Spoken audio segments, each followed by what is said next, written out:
Okay, on this one, I had a typo. I want you to change x cubed into y to the fifth.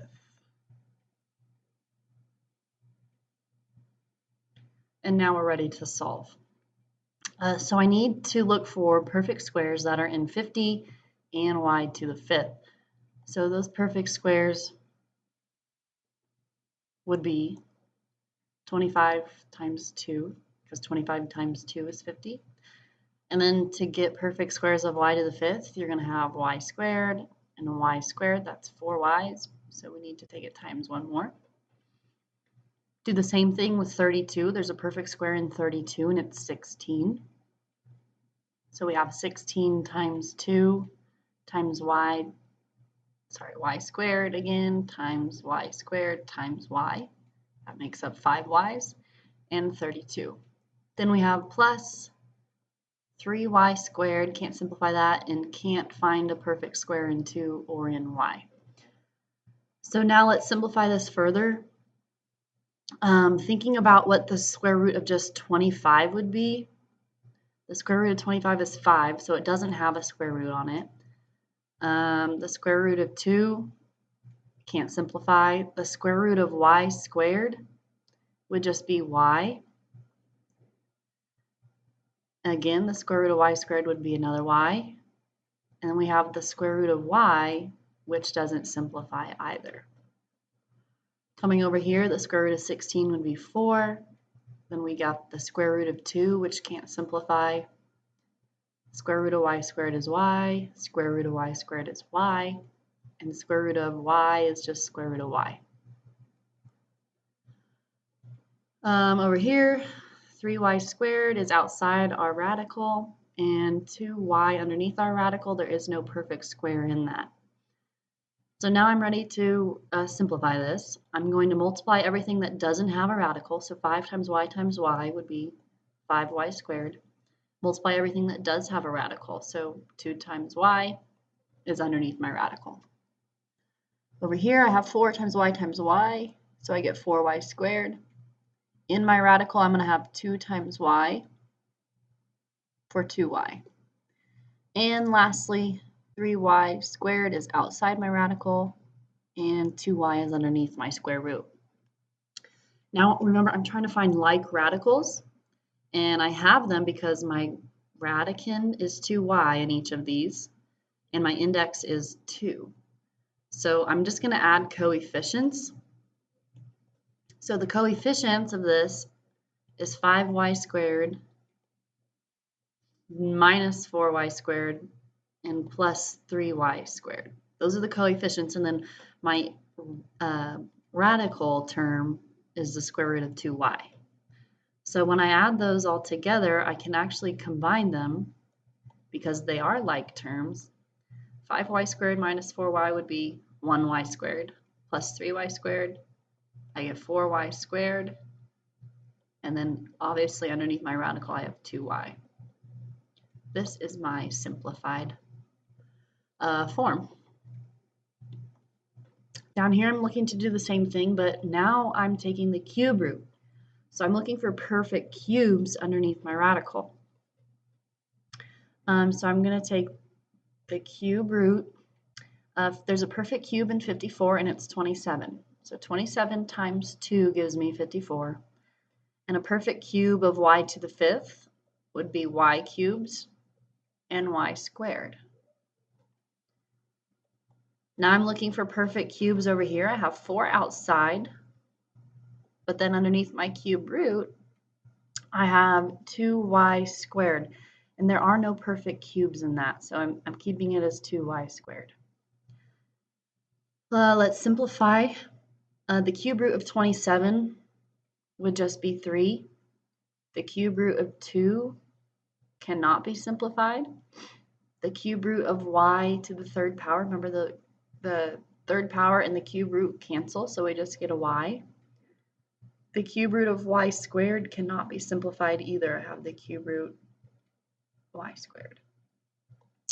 Over here, nothing to simplify.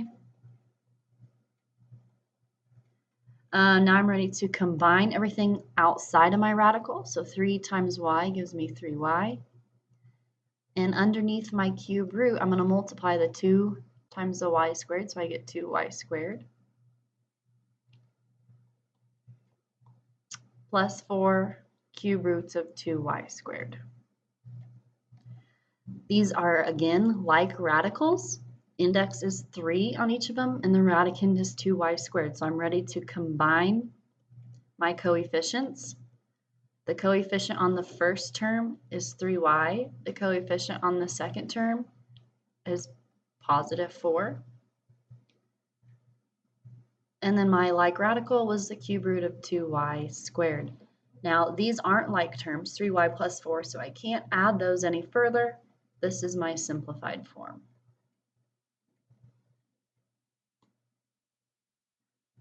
On the next two, I'm doing the exact same thing, folks.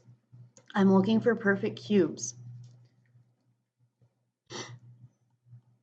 So is there a perfect cube inside of the number 6? And the answer is no. The smallest perfect cube is 8, and 8 is not a multiple of 6. So I can't simplify the number 6, but let's see if we can simplify x to the 4th into x cubed times x. Is there a cube root in 48? Well, actually, yes. 8 times 6, and the reason I chose 8 times 6 is because 8 is a perfect cube. And then there's 1x there. And we're subtracting the cube root of 162x to the 4th. Well, 162, we're trying to find a perfect cube in that. And if you take 27 times 6, you would get 162. 27 is a perfect cube, so that's good. Now we're going to break up x to the 4th into x cubed times x. So now let's simplify our cube roots. Individually, the cube root of 6 cannot be simplified. The cube root of x to the 3rd power would be x, and the cube root of x cannot be simplified. Over here, the cube root of 8 is 2. Again, the cube root of 6 can't be simplified, and the cube root of x can't be simplified. Cube root of 27 is 3. Cube root of 6 can't be simplified, but the cube root of x cubed can. I get x. And then lastly, the cube root of x. Simplify it further. Combine all of your terms that aren't underneath the cube root. So we have x. And our cube root terms here, we're going to multiply the 6 times the x, so we get 6x. Over here, 2 is outside of our cube root, and inside of our cube root, we're going to multiply the 6 and the x. Everything outside of our cube root is 3 times x, so we get 3x. And then underneath our cube root again is 6x. So I see like radicals. The index is 3, the radicand is 6x, so I'm going to combine my coefficients. The coefficient here is x, the coefficient here is positive 2, coefficient here is negative 3x. Then underneath my cube root is 6x. However, there are like terms that we can simplify within the coefficients. X in a negative 3x means we have negative 2x, and there's still that positive 2 in there. And then obviously our cube root of 6x is my final answer. Down here on the last one, I'm going to break up my cube root into the numerator and the denominator. But before I do that, I want to simplify my fraction.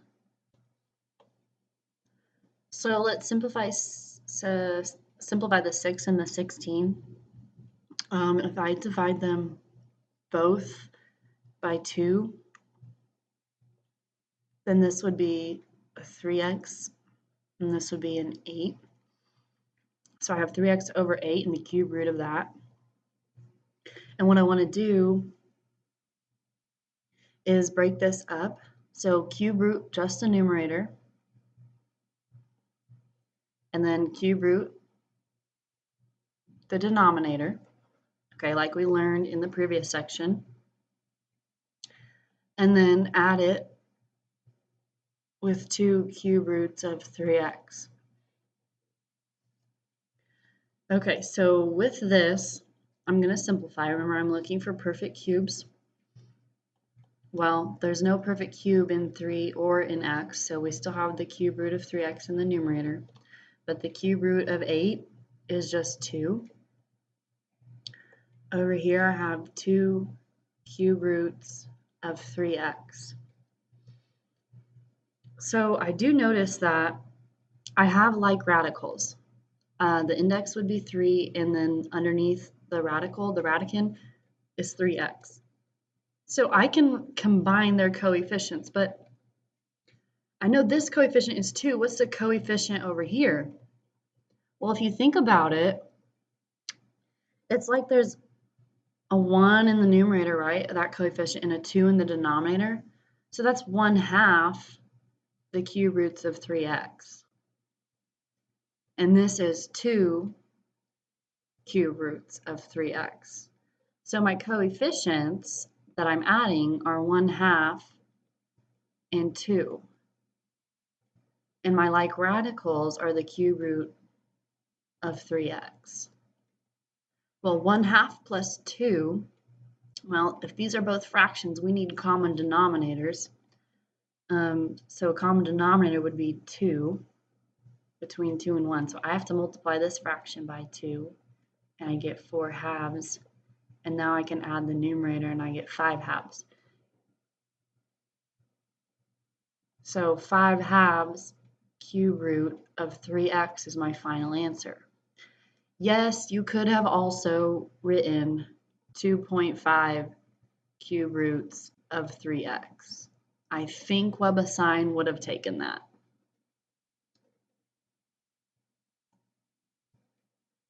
Okay, rationalizing the denominators before simplifying is the last types of problems that you're going to see. Note that these are fractions, the square root of 7 over 1 minus 5 over the square root of 7. And we cannot subtract until we have a common denominator, and also we have a square root in the denominator, which is not okay. We have to rationalize this. So remember, what we do is we need to multiply by something that will give us the square root of a perfect square. So on this one, I want to multiply by the square root of 7. And if I do it in the bottom, I have to do it in the top because it's got to be times 1. We can't change the problem at all. So what happens when I do this? Okay, I have the square root of 7, and I'm subtracting. Now when I multiply these, my numerator is 5 times the square root of 7, but my denominator, since it's the square root of 7 times the square root of 7, that means that's the square root of 49. Well, the square root of 49 is just 7, so my denominator is 7, and that's good. That's what we wanted. That's why we multiplied by the square root of 7. We wanted that to happen. Okay, so I've rationalized now. I'm going to add my coefficients, right? Because these are like radicals. I have a square root of 7 and a square root of 7. I can combine their coefficients. So you may or may not be able to see, but there's a hidden 1 out in front of the square root of 7. So that's the coefficient there. And the coefficient here is the fraction 5/7. Okay, 5 in the top, 7 in the bottom. So what you're doing is you're subtracting 1 minus 5/7. Those are the coefficients. And then the radical term is the square root of 7. So I'm going to do a little blurb over here. But 1 minus 5/7. So 1 over 1. I cannot subtract fractions, remember, unless I have a common denominator. So I'd want to multiply this fraction by 7 in the top and in the bottom. So then I get 7 over 7 minus 5/7. Now that they have a common denominator, I don't add or subtract denominator, but I do add or subtract numerator. So 7 minus 5 would be 2. So my final answer here would be 2/7 square root of 7.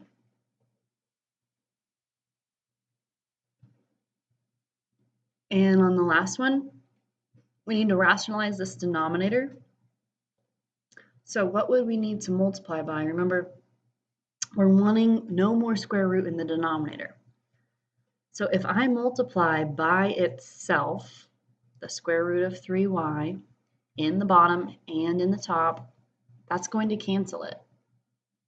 It's going to cancel out my radical. So square root of 12y is still there.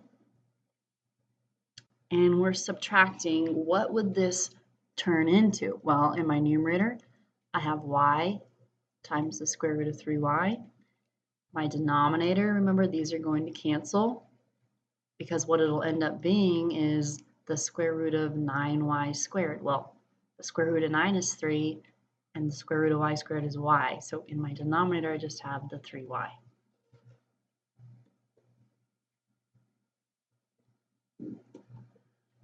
So I've rationalized, now I need to simplify. I noticed one thing. I noticed that there's a y in the top and a y in the bottom, so I can cancel those, right? So let's rewrite this. My coefficient on the 12y is just 1. It's understood that when there's nothing out in front, there's an imaginary 1 there.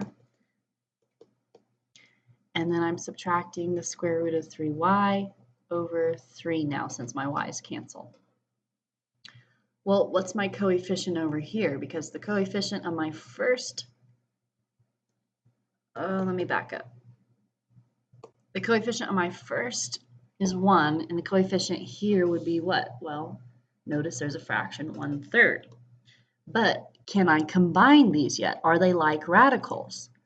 Yes, the index is both 2, but look underneath, look at your radicand. I have a 12y and a 3y. Those aren't the same, so I need to simplify this 12y here. How could I break this down? Well, the square root of 12y has a perfect square in it, 4. So I can write 12 as 4 times 3, and then it's times y. Then I'm subtracting the square root of 3y over 3. The reason I wanted to do that is because it simplifies. The square root of 4 is 2. I cannot simplify the square root of 3, and I cannot simplify the square root of y. Right? This is what I was doing earlier in the past, 8 problems. So I'm going to multiply everything outside the house, which is only 2, and multiply everything in the house, which would be the square root of 3y. So 2 square roots of 3y is the same thing as this 12y. And I have, remember, my coefficient of 1/3 square roots of 3y. Okay, 1/3. Now let's simplify this because we do have like radicals, the square root of 3y and the square root of 3y. So all I need to do is take their coefficients, 2 minus 1/3, and then I have the square root of 3y. 2 minus 1/3, another little blurb here on fractions. 2 as a fraction is 2 over 1, and you're subtracting 1/3. Common denominator between 1 and 3 would be 3, so you got to multiply this fraction by 3 in the top and in the bottom. So then you'd get 6/3 minus 1/3. 6 minus 1 is 5. The denominator is 3. So final answer here would be 5/3 square root of 3y.